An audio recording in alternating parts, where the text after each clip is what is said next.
Hi, welcome to Devika Ilangovan channel. இன்னைக்கு நம்மளோட சேனல்ல என்ன வீடியோ பார்க்க போறோம் அப்படின்னு பாத்தீங்கன்னா, ஆக்சுவலா தைப்பூசம் ஸ்டார்ட் ஆகுது. தைப்பூசம் 2026. நிறைய பேர் அக்கா தைப்பூசம் பத்தி வீடியோ ஷேர் பண்ணுங்க அப்படின்னு சொல்லியிருந்தீங்க. எனக்கு தெரிஞ்ச சில விஷயத்த தான் உங்களோட நான் ஷேர் பண்ணிக்க போறேன்.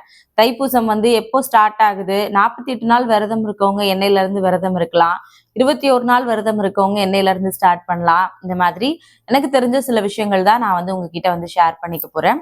ஃபர்ஸ்ட் பாத்தீங்கன்னா, தைப்பூசம் என்னைக்கு ஸ்டார்ட் ஆகுது, அதாவது 48 நாள் விரதம் இருக்கவங்க எண்ணெயில இருந்து விரதம் ஸ்டார்ட் பண்ணணும் அப்படின்னு பாத்தீங்கன்னா, இப்ப 48 நாள் நீங்க விரதம் இருக்க போறீங்க அப்படின்னா, நாளையில இருந்து, அதாவது 16/12/2025 செவ்வாய்க்கிழமை நாளைக்கு ஸ்டார்ட் பண்ணீங்க அப்படின்னா, தைப்பூசம் 1ஆம் தேதி 1/2/2026 ஞாயிற்றுக்கிழமை வரைக்கும் பாத்தீங்கன்னா, அதாவது பிப்ரவரி 1ஆம் தேதி வரைக்கும் நீங்க 48 நாள் விரதம் இருக்கவங்களா இருந்தீங்க அப்படின்னா இருக்கிற மாதிரி இருக்கும். இதே இல்ல, எங்களால 41 நாள் விரதம் இருக்க முடியாது, நாங்க 21 நாள் விரதம் தான் இருக்க போறோம் அப்படின்னு சொல்றீங்க அப்படின்னா, நீங்க 12/1/2026 திங்கட்கிழமை அன்னைக்கு ஸ்டார்ட் ஆகி மறுபடியும் 1/2/2026 ஞாயிற்றுக்கிழமை அன்னைக்கு முடியுது. அப்போ 21 நாள் விரதம் கரெக்டா உங்களுக்கு வரும். அடுத்தது 21 நாளும் முடியாது எங்களால அப்படின்னு நினைக்கிறவங்க 6 நாள் மட்டும் கூட விரதம் இருக்கலாம். அது பாத்தீங்கன்னா 27/1/2026 செவ்வாய்க்கிழமை ஸ்டார்ட் ஆகி 1/2/2026 ஞாயிற்றுக்கிழமை அன்னைக்கு முடியுது. இந்த 3 விரதமே எங்களால கடைபிடிக்க முடியாது அப்படின்னு சொல்றவங்க பாத்தீங்கன்னா, கந்த சஷ்டி, அதாவது தைப்பூசம் வருது இல்ல அன்னைக்கு, அதாவது 1/2/2026 ஞாயிற்றுக்கிழமை அன்னைக்கு மட்டும் கூட நீங்க தைப்பூசம் விரதம் இருக்கலாம். ஃபர்ஸ்ட் உங்ககிட்ட ஒரு விஷயம் சொல்லிக்கணும். நிறைய பேர் பாத்தீங்கன்னா, அக்கா நீங்க இந்த தடவை தைப்பூசம் விரதம் இருக்கீங்களா அப்படின்னு கேட்டிருந்தீங்க. எப்பவுமே ஒரு 2 வருஷமா பாத்தீங்கன்னா விரதம் இருந்துட்டு தான் இருந்தேன். தைப்பூசம் விரதம் இருந்துட்டு தான் இருந்தேன். பட் 48 நாள் ஸ்டார்ட் பண்ணிடுவேன். பட் இந்த தடவை பாத்தீங்கன்னா, ஊருக்கு போயிருந்தப்ப எங்க மாமியார் சொல்லியிருந்தாங்க, விரதம் எல்லாம் வேண்டாம், ஏன்னா ஆல்ரெடி ரொம்ப வீக்கா இருக்க, அதனால அடிக்கடி சாப்பிடாம இருந்து நான்வெஜ் எடுத்துக்காம இருந்து அப்படியெல்லாம் பண்ணாத, அதனால உன் உடம்ப பாத்துக்கோ அப்படின்னு சொன்னதுனால, இந்த தடவை எங்க மாமியார் சொன்னதுனால ஆக்சுவலா நான் விரதம் இந்த தடவை இருக்கல. கொஞ்சம் கஷ்டமா தான் இருக்கு. இருந்தாலும் எனக்கு என்னன்னா, அவங்க சொல்றத மீறி இருக்கிறதுல பெரிய விருப்பம் கிடையாது. இன்னொரு விஷயம், விரதம் அப்படின்றது எந்த கடவுளும் நம்மள பட்னி இருந்தோ ஒரு விஷயம் இதை பண்ணி உங்களை வருத்திக்கிட்டு ஒரு விஷயம் பண்ணுன்னு சொல்லி செய்ய சொல்றது கிடையாது. அதை தாண்டி நம்ம சந்தோஷமா மனப்பூர்வமா ஒரு விஷயம் பண்றதுதான். பட் அத மாதிரிதான் பாத்தீங்கன்னா ஒரு தடவை 48 நாள் விரதம் இருப்பேன். பட் இந்த தடவை இருக்க முடியல அப்படின்றது எனக்கு கொஞ்சம் கஷ்டமா தான் இருக்கு. நீங்க யாரெல்லாம் விரதம் இருக்க போறீங்களோ அவங்களுக்காக தான் இந்த வீடியோ. ஏன்னா நிறைய பேர் கமெண்ட்லயும் சரி, என்னோட வாட்ஸ்அப்லயும் சரி மெசேஜ் பண்ணியிருந்தீங்க, டீட்டெயில் சொல்லுங்க அப்படின்னு சொல்லிட்டு. பட் நான் எனக்கு தெரிஞ்ச சில விஷயங்களை தான் உங்களோட நான் ஷேர் பண்ணிக்கிறேன். அதுல சில டவுட்ஸுமே கேட்டிருந்தீங்க. நான் எப்படி இதுக்கு முன்னாடி ஃபாலோ பண்ணேன் அப்படின்றது தான் இந்த வீடியோல நான் சொல்ல போறேன். டேட் உங்களுக்கு கன்ஃபியூஷனா இருந்துச்சு அப்படின்னா நான் சைட்ல வேணா அட்டாச் பண்றேன். 48 நாள் விரதம் நாளையில இருந்து ஸ்டார்ட் பண்ண போறீங்க அப்படின்னா, இன்னைக்கே பாத்தீங்கன்னா பூஜை பாத்திரம் எல்லாத்தையுமே நல்லா வாஷ் பண்ணி வச்சிருங்க. மஞ்சள் குங்குமம்லாம் வச்சு ரெடி பண்ணி பூஜைக்கு பூஜை பாத்திரம் எல்லாத்தையுமே ரெடி பண்ணி வச்சுக்கோங்க. அதே மாதிரி காலையில எந்திரிச்சு குளிச்சுட்டு, காலையிலனா உங்களை பிரம்ம முகூர்த்தத்துல தான் எந்திரிக்கணும் அப்படின்றது கிடையாது. பட் நாளைக்கு மார்கழி 1 ஸ்டார்ட் ஆகுதுன்னு நினைக்கிறேன். நாளைக்கா நாளை மறுநாளான்னு எனக்கு கரெக்டா தெரியல. பட் இன்னும் 1 or 2 டேஸ்க்குள்ள ஸ்டார்ட் ஆயிடுது. அதனால பாத்தீங்கன்னா நிறைய பேர் காலையில எந்திரிக்கணும் அப்படின்னு சொல்லியுமே பிளான் பண்ணியிருப்பீங்க. அப்படி இருந்துச்சு அப்படின்னா, காலையில பிரம்ம முகூர்த்தத்துல எந்திரிச்சு குளிச்சுட்டு வீட்டுல இருக்கிற சாமி படம் எல்லாத்துக்குமே பாத்தீங்கன்னா பூவெல்லாம் வச்சு முருகருக்கு விளக்கு மட்டும் ஏத்தி அதுக்கப்புறம் நீங்க உங்களோட விரதத்தை ஸ்டார்ட் பண்ணுங்க. விரதம் எந்த மாதிரி விரதம் இருக்கலாம் அப்படின்னு பாத்தீங்கன்னா, அது உங்களோட வேண்டுதலை பொறுத்தது. சில பேர் நான்வெஜ் மட்டும் எடுத்துக்காம 48 நாள் விரதம் இருப்பாங்க. இன்னும் சில பேர் நான்வெஜ் எடுத்துக்காம 48 நாள் விரதம் இருக்கிறத தாண்டி காலையில ஒரு வேளை அந்த மாதிரி சாப்பிடாம இருப்பாங்க. அதனால நீங்க எப்படி வேண்டுதல் வைக்கிறீங்களோ அது உங்களோட வேண்டுதலை பொறுத்து அதை ஃபாலோ பண்ணிக்கோங்க. அதே மாதிரி காலையில விளக்கேத்துனா கண்டிப்பா சாயங்காலமும் விளக்கேத்தணுமா அப்படின்னு சொல்லி கேட்டிருந்தீங்க. வீட்ல இருக்கீங்க அப்படின்னா காலையில ஒரு தடவை, சாயங்காலம் ஒரு தடவை முருகருக்கு வந்து கண்டிப்பா விளக்கு வந்து ஏத்துங்க. அதே மாதிரி சப்போஸ் வேலைக்கெல்லாம் போறீங்க அப்படின்னா காலையில கண்டிப்பா ஒரு வேளை மட்டும் தான் ஏத்த முடியும். சில பேர் நைட் வர்றதுக்கு 8 மணி கூட ஆயிடும். 8 மணி 9 மணி கூட ஆயிடும். அதனால வந்து பாத்தீங்கன்னா முடியறவங்க 2 வேளையுமே வந்து ஏத்தலாம். முடியாதவங்க ஏதாவது ஒரு வேளை மட்டும் கூட நீங்க வந்து ஏத்திக்கோங்க. அதே மாதிரி டெய்லி முருகருக்கு வந்து பூ கண்டிப்பா வச்சுதான் நாங்க சாமி கும்பிடணுமா? ஏன்னா சில பேர் வந்து பாத்தீங்கன்னா எங்க ஊர்ல பூ கிடைக்கிறது இல்ல சொல்றீங்க. சில பேர் எங்களால பூ வாங்க முடியறது இல்ல அப்படின்னு சொல்றீங்க. முடியறப்போ பூ வச்சு முருகருக்கு வந்து மனசார வந்து வேண்டிக்கோங்க. இன்னும் சில பேர் வந்து பாத்தீங்கன்னா என்ன பிரசாதம் வைக்கிறது அப்படின்னு சொல்லி கேட்டிருந்தீங்க. உங்களால காலையில ரொம்ப சீக்கிரமா விளக்கு வைக்கிறவங்க வந்து பாத்தீங்கன்னா எதுவும் உடனே எதுவும் வாங்கி வந்து செய்ய முடியாது. அதனால பழம் ஏதாவது இருந்ததுன்னா வைங்க. இல்ல அப்படின்னா பழம்னா வாழைப்பழம், நெல்லிக்காய், நாட்டு சர்க்கரை இந்த மாதிரி எது கிடைக்குதோ பழம் மட்டும் இல்லாம சொல்றேன். உங்களால எது பண்ண முடியுதோ வீட்ல சாக்லேட் இருந்துச்சு அப்படின்னா கூட ஒரே ஒரு சாக்லேட் வச்சு கூட பண்ணுங்க. பொட்டுக்கடலை சில பேர் வைக்கிறாங்க. அதுக்கப்புறம் அதுல வந்து நாட்டு வெல்லம் கலந்து வைக்கிறாங்க. அதனால உங்களோட வசதிக்கு ஏத்த மாதிரி உங்களால எது பண்ண முடியுமோ அதை மட்டும் பண்ணீங்க அப்படின்னா வந்து போதும். பிரசாதமா அது மட்டும் வைங்க. அதே மாதிரி விளக்கேத்துற டைம் வந்து கேட்டுட்டே இருக்கீங்க. முடிஞ்ச அளவுக்கு காலையில விளக்கேத்துறது நல்லது. சில பேரால காலையில வந்து ஏத்த முடியாது. ஏன்னா பசங்களெல்லாம் ஸ்கூலுக்கு அனுப்பணும். வீட்ல இருக்கவங்கள வேலைக்கு அனுப்பணும். அதனால வந்து பாத்தீங்கன்னா ரொம்ப அவசர அவசரமா விளக்கேத்துற மாதிரி இருக்கு அப்படின்னு சொல்லி கேட்டிருந்தீங்க. முடிஞ்ச அளவுக்கு வந்து பாத்தீங்கன்னா காலையில ஒரு 9:30 அதுக்குள்ளேயாவது வந்து ஏத்திருங்க. மேபி பசங்கலாம் ஒரு 8, 8:30 கிளம்பிட்டாங்க அப்படின்னா அதுக்கப்புறம் நீங்க விளக்கேத்தி கொஞ்ச நேரம் வந்து அமைதியா உட்கார்ந்து சாமி கும்பிடுறதுக்கு உங்களுக்கு எந்த டைம் வசதியா இருக்குமோ வந்து பண்ணுங்க. இன்னும் சில பேர் அக்கா எங்களால காலையில ஏத்த முடியாது, சாயங்காலம் விளக்கு ஏத்திக்கலாமா அப்படின்னு சொல்லியுமே கேட்டிருந்தீங்க. அதேதான். காலையில ஏத்த முடியல அப்படின்னா சாயங்காலம் கூட நீங்க வந்து ஏத்திக்கோங்க. ஆக்சுவலா நான் முன்னாடி எப்படி விரதம் இருந்தேன் அப்படின்னா 48 நாள் நான்வெஜ் மட்டும் எடுத்துக்காம தான் விரதம் வந்து இருந்தேன். விரதம் இருக்கும்போது கண்டிப்பா மாலை போட்டு தான் விரதம் இருக்கணுமா அப்படின்னு சொல்லியுமே சில பேர் கேட்டிருந்தீங்க. கண்டிப்பா மாலை போடணும் அப்படின்றது வந்து அவசியம் வந்து கிடையாது. ஆனா உங்களுக்கு மாலை போடணும் அப்படின்னு தோணுச்சுன்னா நீங்க தாராளமா மாலை போட்டு வந்து இருக்கலாம். அதே மாதிரி வந்து பாத்தீங்கன்னா மாலை எங்க போய் போடுறது, எங்க வாங்குறது இந்த மாதிரி சில டீட்டெயில்ஸுமே வந்து கேட்டிருந்தீங்க. மாலை போட போறீங்க அப்படின்னா பக்கத்துல நாட்டு மருந்து கடையில இந்த மாதிரி முருகருக்கு மாலை போட போறேன்னு சொன்னோம் அப்படின்னா வந்து பாத்தீங்கன்னா பச்சை கலர் மாலை வந்து கொடுப்பாங்க. வெறும் மாலை மட்டும் தான் கொடுப்பாங்க. ஆக்சுவலா வெறும் மாலையா போடக்கூடாது. அதுல ஒரு டாலர் வந்து போடணுமா. நான் போன தடவை மாலை போடும்போது எனக்கு இந்த விஷயம் வந்து தெரியாது. நான் பிளைன் மாலையா தான் வந்து போட்டிருந்தேன். இந்த தடவை நீங்க யாராவது போடுறீங்க அப்படின்னா முருகர் டாலர் வந்து வாங்கிக்கோங்க. ஏதாவது ஒரு முருகர் கோயிலுக்கு எடுத்துட்டு போயிட்டு முருகர் பேர்ல ஒரு அர்ச்சனையோ உங்களால முடிஞ்சதுன்னா வந்து பண்ணிட்டு அந்த மாலையை அங்க இருக்க ஐயர்கிட்ட கொடுத்து மாலை போட போறேன் முருகர்கிட்ட வச்சு எனக்கு போட்டு விடுங்க அப்படின்னு சொன்னீங்க அப்படின்னா அவங்களே வந்து போட்டு வந்து விட்டுருவாங்க. இப்போ ஜென்ஸா இருந்தா வந்து பிரச்சனை கிடையாது. பட் லேடிஸ் அப்படின்னும் போது பீரியட்ஸ்லாம் வருமே நாங்க என்னக்கா பண்றது அப்படின்னு சொல்லி கேக்குறீங்க. சப்போஸ் மாலை போட்டதுக்கு அப்புறம் பீரியட்ஸ் வந்துருச்சு அப்படின்னா போட்ட மாலையை கழட்டக்கூடாது அப்படின்னு சொல்லியுமே சொல்றாங்க. பட் எனக்கு அதை பத்தி கரெக்டா வந்து தெரியல. ஆனா உங்களுக்கு தெரியும் எப்போ பீரியட்ஸ் ஆகும் அப்படின்றது. நீங்க மாலை போடணும் அப்படின்னு ஆசைப்பட்டீங்க அப்படின்னா 21 நாள் போடுறது பெஸ்ட் அப்படின்னு நான் சொல்லுவேன். ஏன்னா உங்களுக்கு ஆல்மோஸ்ட் பீரியட்ஸ் எப்போ முடியுதோ கணக்கு பண்ணி அதுல இருந்து 21 நாள் வந்து மாலை போட்டு இருங்க. ஏன்னா சப்போஸ் முருகருக்காக விரதம் இருந்து மாலை போடும்போது பீரியட்ஸ் ஆயிடுச்சு அப்படின்னா நமக்குமே அது ரொம்ப ஒரு மாதிரி கஷ்டமா வந்து இருக்கும். அதனால வந்து பாத்தீங்கன்னா முடிஞ்ச அளவுக்கு 21 நாள் வந்து மாலை போடணும்னு நினைக்கிறவங்க விரதம் இருந்து மாலை போடுறது பெஸ்ட். இல்ல ஒரு வாரம் கூட நீங்க போடுறதுன்னா போடலாம். 21 நாள் 11 நாள் போடுவாங்க. சில பேர் 6 நாள் வந்து போடுவாங்க. அதனால அது பீரியட்ஸ் இல்லாத டைமா வந்து பார்த்து போட்டுக்கிறது நமக்குமே கொஞ்சம் ஓகேவா வந்து இருக்கும். அதே மாதிரி அக்கா நாங்க 48 நாள் விரதம் வந்து இருக்கோம். டெய்லியுமே விளக்கேத்த சொல்றீங்க. சப்போஸ் நடுவுல வந்து எங்களுக்கு பீரியட்ஸ் ஆயிடுச்சு அப்படின்னா அப்போ அந்த நாள் வந்து விரதம் எங்களால கண்டினியூ பண்ண முடியாதா? அதுக்கு என்ன பண்றது அப்படின்னுமே வந்து கேட்டிருந்தீங்க. ஆக்சுவலா 48 நாள் விரதம் இருக்கீங்க அப்படின்னா நடுவுல பீரியட்ஸ் ஆயிடுச்சுன்னா விளக்கு மட்டும் ஏத்தாதீங்க.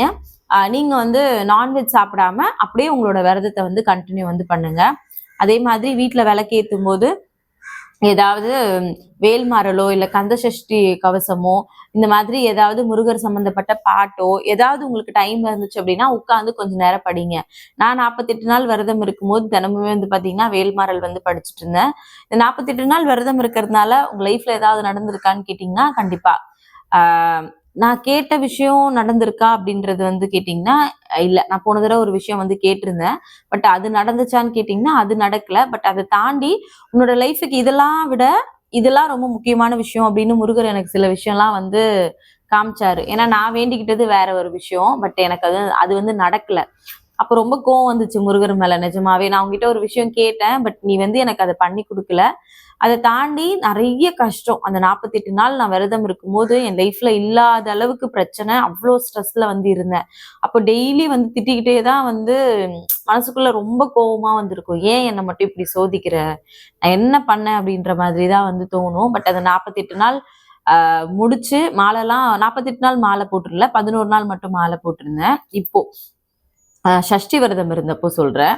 அப்போ வந்து பார்த்தீங்கன்னா, எனக்கு அந்த 48 நாள் முடிஞ்சதுக்கு அப்புறம் தான், நான் ஒரு விஷயம் முருகர்கிட்ட வேண்டி இருந்தேன்ல, அது உன்னோட லைஃப்க்கு முக்கியமான்றத தாண்டி, சில விஷயங்கள்லாம் எனக்கு காட்டி குடுத்தாரு. இதெல்லாம் உன்ன சுத்தி நடக்குது அப்படின்னு காமிச்சு குடுக்கும்போது, என்னோட லைஃப்க்கு நான் வேண்டுன விஷயத்த விட இது ரொம்ப என்னோட லைஃப்ல முக்கியமான விஷயமா வந்து இருந்துச்சு.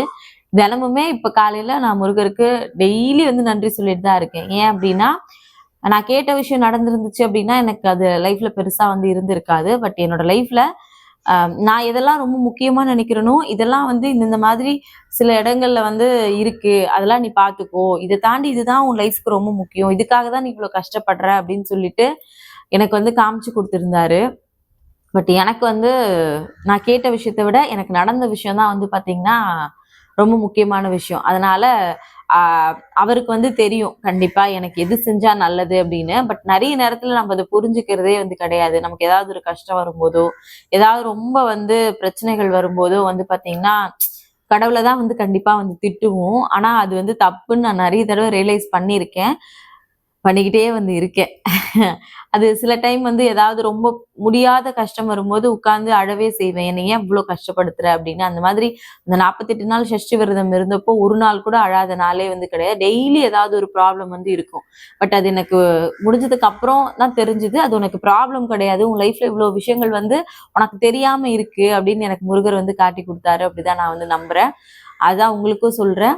சப்போஸ் நீங்க விரதம் இருக்கும்போது உங்களுக்கு ஏதாவது பிரச்சனை வந்துச்சு, ஏதாவது வந்துச்சு அப்படின்னா, முருகர் வந்து நம்மள சோதிக்கிறார்லாம் இல்ல. நம்ம கூடவே இருந்து நம்மள கைட் பண்றாரு அப்படின்னு முழுசா வந்து நம்புங்க. கண்டிப்பா நமக்கு நல்லது மட்டும் தான் பண்ணுவாரு. அதே மாதிரி சில பேரால விரதம் வந்து இருக்கவே முடியாது. என்னால விரதமே இருக்க முடியாது அப்படின்னு நினைக்கிறவங்க வந்து பார்த்தீங்கன்னா, லாஸ்ட் ஒரு நாள் தைப்பூசம் அன்னைக்கு வந்து காலையில, மதியம் 2 வேளை சாப்பிடாம இருந்து, முருகருக்கு வந்து வடை பாயாசம்லாம் செஞ்சு, படையல் போட்டுட்டு, அதுக்கப்புறம் உங்களோட விரதத்த வந்து நீங்க நல்லபடியா வந்து முடிச்சுக்கலாம். நானுமே அன்னைக்கு ஒரு நாள் மட்டும் விரதம் இருக்கலாம், அப்படின்னு சொல்லிட்டு தான் வந்து முடிவு வந்து பண்ணியிருக்கேன். அதே மாதிரி நாங்க நாங்க வந்து விரதம் இருக்கோம். பட் எங்க வீட்ல இருக்கவங்களுக்கு நாங்க நான்வெஜ் எதுவும் செஞ்சு குடுக்கவே கூடாதா அப்படின்னு கேட்டீங்கன்னா, வீட்ல குழந்தைங்க இருப்பாங்க. அத தாண்டி ஹஸ்பண்ட் வந்து டெய்லி நான்வெஜ் சாப்பிடுறவரா கூட இருக்கலாம். இதனால வீட்ல ஒரு பிரச்சனை வருது அப்படின்னா, நீங்க வந்து வீட்ல இருக்கவங்களுக்கு தாராளமா வந்து செஞ்சு குடுங்க. நீங்க சாப்பிடுறத வந்து அவாய்ட் பண்ணிக்கோங்க. மத்தபடி வந்து வீட்ல இருக்கவங்களுக்கு செஞ்சு குடுங்க. "அக்கா நாங்க இன்னைக்கு நான்வெஜ் சமைச்சிருக்கோம். எப்படி அடுத்த நாள் விளக்கேத்துறது?" அப்படின்னு கேட்டீங்கன்னா, முன்னாடியே வீடெல்லாம் வந்து தொடச்சு விட்டுட்டு, பெருக்கிட்டு, பூஜை ரூம் எல்லாம் வந்து கிளீன் பண்றதுன்னா பெருசா எதுவும் இல்ல. நேத்து வச்ச பூ இருக்கும்ல, அதெல்லாம் மாத்தி வச்சுட்டு, நம்ம சாப்பிட்ட நான்வெஜ்ஜோட வேஸ்ட் எல்லாம் இருந்துச்சுன்னா, அதெல்லாம் நீட் பண்ணி வச்சுட்டு, முன்னாடி நாளே வீட்டையும், கிச்சன் எல்லாத்தையும் கிளீன் பண்ணி வச்சுட்டு, அதுக்கப்புறமா வந்து பார்த்தீங்கன்னா, நீங்க காலையில எந்திரிச்சு எப்பவும் போல விளக்கு வந்து ஏத்தலாம். 48 நாள் விரதம் இருக்கும்போது டெய்லி தலைக்கு குளிக்கணுமா? அப்படின்னுமே வந்து கேட்டிருந்தீங்க. டெய்லி தலைக்கு குளிக்கணுன்ற அவசியம் வந்து கிடையாது. உங்களால முடியும் அப்படின்னா, உங்களுக்கு எப்ப முடியுமோ, உங்க ஹெல்த்துக்கு எது நல்லதோ, அத பொறுத்து நீங்க வந்து தலைக்கு குளிக்கிறதும், குளிக்காததும் உங்களோட விருப்பம் தான். அதே மாதிரி காலையில விளக்கேத்தும்போது முருகருக்கு குளிச்சுட்டு தான் விளக்கேத்தணுமா அப்படின்னு கேட்கிறீங்க. ஆமா. கண்டிப்பா குளிச்சுட்டு விளக்கேத்துறது நல்லதுல்ல. நமக்கே ஒரு பாசிட்டிவான ஃபீல் இருக்கும்ல காலையில குளிக்கும்போது. இப்ப நான் ஆக்சுவலா இப்ப வீடியோ எடுக்கும்போது மணி கரெக்ட்டா ஒரு 5, 5:15 இருக்கும்னு நெனைக்கிறேன். என்னையுமே நெறைய பேர் கேட்கறது, "காலையிலயே நீங்க குளிச்சுருவீங்களா?" அப்படின்னு சொல்லி கேட்கிறீங்க. அதே மாரி சுடு தண்ணீல குளிக்கலாமா? பச்சை தண்ணீல தான் குளிக்கணுமா? இது எல்லாமே நீங்க என்ன யோசிக்கிறீங்களோ, உங்களுக்கு எது கம்ஃபர்டபுளா இருக்கோ, உங்களோட ஹெல்த்துக்கு எது முக்கியமோ, அத வச்சு நீங்க வந்து ஃபாலோ வந்து பண்ணிக்கோங்க. அதனால ஆ பச்சை தண்ணீர் தான் குடிக்கணும் அப்படின்றதெல்லாம் எதுவும் கிடையாது. உங்களுக்கு முடியல, ஒத்துக்காது அப்படின்னா சுடு தண்ணி வச்சு குளிங்க. இல்ல பச்சை தண்ணீல குளிச்சாலே எங்களுக்கு ஓகே அப்படின்னா, அப்பயுமே வந்து குளிக்கலாம். அதனால காலையில முடிஞ்ச வரைக்கும் குளிச்சுட்டு, அதுக்கப்புறம் வீட்ல வந்து விளக்கேத்துங்க. அது இன்னுமே வந்து ரொம்ப நல்லது. அடுத்தது வந்து பார்த்தீங்கன்னா, நேத்து நேத்தோ முந்தா நேத்தானே கரெக்ட்டா ஞாபகம் இல்ல. ஒரு சிஸ்டர் வந்து கேட்டிருந்தாங்க. நான் 48 நாள் விரதம் இருக்கலான்னு இருக்கேன். நான் வந்து வெத்தல தீபம் போடலான்னு முடிவு பண்ணியிருக்கேன்க்கா. காலையில நான் பிரம்ம முகூர்த்தத்துல மார்கழியில இருந்து எந்திரிக்கலான்னு இருக்கேன். அதனால முருகருக்கு வந்து பாத்தீங்கன்னா காலையில வெத்தில தீபம் வந்து 48 நாள் போடலாமான்னு சொல்லி கேட்டிருந்தீங்க. எனக்கு 48 நாளும் தொடர்ந்து தீபம் போடுவாங்களா அப்படின்றது தெரியல. பட் நெய் தீபம் வந்து போடுவாங்க. முருகருக்கு ஒரே ஒரு நெய் தீபம் மட்டும் ஏத்தி வச்சு நான் சாமி கும்பிட்டுருக்கேன். பட் வெத்தில தீபம் வந்து நான் 48 நாள் கன்டினியூஸா போட்டதில்ல. எனக்கு அத பத்தின ஐடியாவும் வந்து கிடையாது. போடலான்னு நினைக்கிறேன். ஒண்ணும் தப்பு ஒண்ணும் கிடையாது. அதே மாதிரி சாயங்காலமும் போடலான்னு இருக்கேன். போடலாமா அப்படின்னு கேட்டீங்கன்னா, அதுதான். உங்களால முடியும் அப்படின்னா நீங்க வந்து போடுங்க. பட் நான் உங்ககிட்ட சொன்னது என்னன்னா, காலையில நார்மலா விளக்கு ஏத்திருங்க. இல்ல நீங்க முருகருக்கு வந்து வெத்தில தீபம் தான் போடணும் அப்படின்னு நினைச்சீங்கன்னா போடுங்க. அப்புறம் மேபி செவ்வாய்க்கிழமை மட்டும் வந்துச்சுன்னா, ஹோரை டைம்ல போட முடிஞ்சதுன்னா போடுங்க. இல்ல ரெகுலரா 48 நாள் உங்களால வெத்தில தீபம் கன்டினியூஸா போட முடியும் அப்படின்னாலும் நீங்க வந்து அத ஃபாலோ பண்ணுங்க அப்படின்னு சொல்லி தான் வந்து சொல்லியிருந்தேன். பட் உங்களுக்கு ஏதாவது தெரிஞ்சது அப்படின்னா எனக்கு கமெண்ட்ல வந்து சொல்லுங்க. டெய்லி வந்து முருகருக்கு 48 நாளும் வெத்தில தீபம் வந்து போடலாமா அப்படின்னு சொல்லிட்டு. முடிஞ்ச அளவுக்கு முருகருக்கு ஒரே ஒரு நெய் தீபமாவது வச்சு விளக்கு வந்து ஏத்துங்க. அப்புறம் வந்து 48 நாள் விரதம் இருந்தா செருப்பு போடலாமா? பாய்ல படுக்கலாமா? ஹஸ்பண்ட் ஒய்ஃப் ஒண்ணா இருக்கலாமா? இந்த மாதிரி கேள்வியுமே வந்து கேட்டிருந்தீங்க. நீங்க எப்பவும் போல உங்களோட நார்மல் ரொட்டீன் ஒர்க் வந்து நீங்க ஃபாலோ வந்து பண்ணுங்க. அந்த 48 நாள் நீங்க எப்படி வேண்டுதல் வச்சிருக்கீங்களோ, இப்போ சில பேர் பார்த்தீங்கன்னா, நான்வெஜ் மட்டும் எடுத்துக்க மாட்டேன். 48 நாள் விரதம் இருக்கேன்னு வேண்டியிருப்பாங்க. இன்னும் சில பேர் வந்து காலையில ஒரு வேளை மட்டும் நான் சாப்பிடாம 48 நாள் விரதம் வந்து இருக்கேன் அப்படின்னு சொல்லி வேண்டிப்பாங்க. அதனால உங்களோட வேண்டுதல பொறுத்தது. விரதம் இருந்தா பாய்ல படுக்கக்கூடாது, செருப்பு போடக்கூடாது அப்படியெல்லாம் எதுவும் கிடையாது. பட் நீங்க மாலை போடுறீங்க அப்படின்னா, ஆமா அப்படிதான் சொல்றாங்க. நானுமே அந்த 11 டேஸ் அப்படிதான் ஃபாலோ பண்ணேன். கால்ல வந்து செருப்பு போடல. ஆம், அதுக்கப்புறம் பெட்ல வந்து படுக்கல. இந்த விஷயங்கள்லாம் நான் வந்து ஃபாலோ பண்ணேன். வெளியில எதுவும் சாப்பிடுறது வந்து கிடையாது. வீட்ல சமைக்கிற ஃபுட்ட மட்டும் தான் வந்து எடுத்துட்டு இருந்தேன். இதெல்லாம் வந்து பாத்தீங்கன்னா, நம்ம வந்து ஒரு விஷயம் கடவுளுக்காக பண்ணும்போது, நம்மள வருத்திக்கிட்டு பண்றோம். நமக்கு தேவையானத குடுன்னு சொல்லி கேட்டு பண்றோம். அதனால நம்ம விருப்பப்படி தான் பண்றோமே தவிர, கடவுள் வந்து நீ எனக்கு இவ்ளோ கடுமையா விரதம் இருந்தா தான் நான் உனக்கு குடுப்பேன் அப்படின்னு சொல்லிட்டு கண்டிப்பா சொல்றது வந்து கிடையாது. இது எல்லாமே நம்மளோட திருப்திக்காக பண்ற ஒரு விஷயம் தான். ஆம். அதனால வந்து பாத்தீங்கன்னா, நீங்க எப்படி இருக்கீங்களோ அதே மாதிரி இருந்து விரதம் வந்து ஃபாலோ வந்து பண்ணுங்க. ஆல்மோஸ்ட் நீங்க கேட்ட எல்லா கேள்விக்கும் நான் வந்து பதில் சொல்லியிருக்கேன் அப்படின்னு நினைக்கிறேன். அதே மாதிரி 48 நாள் விரதமே எங்களால இருக்க முடியல அப்படின்னு கவலைப்படுறீங்க அப்படின்னா, இதுவுமே ஏதோ ஒரு காரணத்துக்காக இருக்கும் அப்படின்றத முழுசா வந்து நம்புங்க. விரதம் இருந்தா மட்டும் தான் இந்த 48 நாளுக்கான பலன் கிடைக்குமான்னு கேட்டீங்கன்னா, கண்டிப்பா வந்து கிடையாது. அதே மாரி காலையில டெய்லி வீட்ல விளக்கேத்தி ஏன்னா சில பேரால விளக்கு கூட ஏத்த முடியல. ரொம்ப அர்ஜென்ட்டா காலையில ஒர்க் போறவங்கலாம் வந்து இருப்பீங்க. அதனால எங்களால விளக்கே ஏத்த முடியாது. நான் விரதம் இருக்கலாமான்னு கேட்டீங்கன்னா, தாராளமா இருங்க. எங்க இருந்து முருகர மனசார நெனச்சு, "முருகா நான் உனக்காக இருக்கேன். நீ எனக்கு எது நல்லதோ அத பண்ணி குடு" அப்படின்னு கேட்டீங்கன்னா, கண்டிப்பா அதுக்கான பலன் வந்து உங்களுக்கு கிடைக்கும். அதனால வந்து பாத்தீங்கன்னா, ஆ வீட்ல இருக்கவங்களால பண்ண முடியும். பண்ண முடியாதவங்க விரதம் இருந்து பண்ணுங்க. விரதமே இருக்க முடியாதவங்க, "முருகா என்னால விரதம் இருக்க முடியல. ஆனா உன்னைய தான் நெனச்சுட்டு இருக்கேன். எனக்கு தேவையான விஷயத்த பண்ணி குடு" அப்படின்னு நெனச்சுட்டுமே, நீங்க வந்து தாராளமா தைப்பூச விரதம் வந்து இருக்கலாம். கண்டிப்பா நீங்க கேட்ட எல்லா கேள்விக்கும் நான் பதில் சொல்லியிருப்பேன் அப்படின்னு நெனைக்கிறேன். மேபி நான் ஏதாவது இதுல சொல்றதுக்கு மிஸ் பண்ணியிருந்தேன் அப்படின்னா, எனக்குமே கமெண்ட்ல வந்து கண்டிப்பா சொல்லுங்க. எனக்கு தெரியாத ஏதாவது சில விஷயங்களையும் நான் வந்து உங்க மூலியமா வந்து கத்துப்பேன். Thank you so much. இந்த வீடியோ உங்களுக்கு பிடிச்சிருந்துச்சா இல்லையா அப்படின்றதையும் மறக்காம கமெண்ட்ல வந்து சொல்லுங்க. மறுபடியும் நாளைக்கு இன்னொரு வீடியோல பார்க்கலாம். Thank you.